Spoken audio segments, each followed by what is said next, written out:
et Laure Marchand, le fantôme arménien, qui explique qu'il y a en réalité aujourd'hui une espèce de rupture, un traumatisme propre à la société turque des descendants de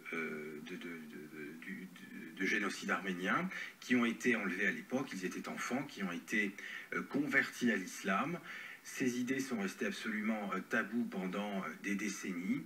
Devenus grand-père, grand-mère, ils racontent aujourd'hui à leurs enfants, leurs petits-enfants, qui sont en réalité arméniens.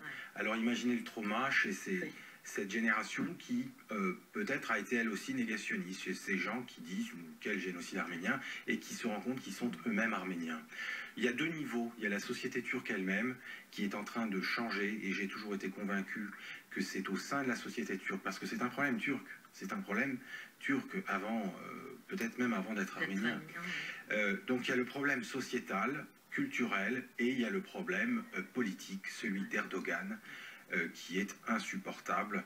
Erdogan, qui est le dirigeant d'un État négationniste, qui est un dirigeant négationniste, qui est un dirigeant négationniste, qui fricote aujourd'hui avec Daesh, et on ne voit pas encore, mais nous, on l'a vu, enfin je dis nous, ceux qui l'ont vécu dans leur chair ou dans leur mémoire, le lien entre ce qui se passe aujourd'hui pour les chrétiens d'Orient et ces collusions à peine maquillées d'Erdogan avec Daesh, ce lien de l'actualité avec 1915, c'est une continuité qui est absolument logique.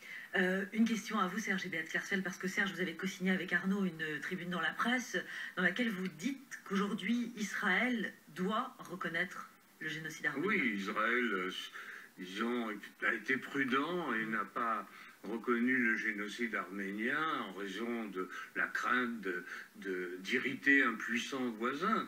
Mais c'est absolument inadmissible.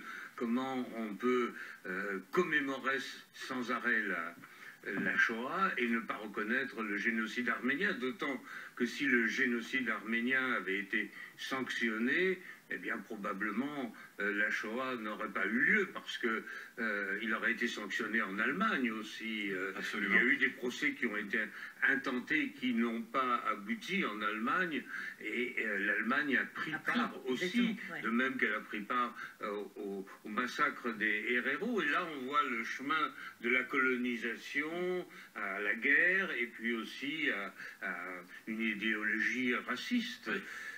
Arnaud et moi, nous avons parlé en Turquie, grâce à l'ambassade de France, grâce au mémorial de la Shoah. On est allé parler de la Shoah et on est allé parler surtout du génocide arménien à Istanbul.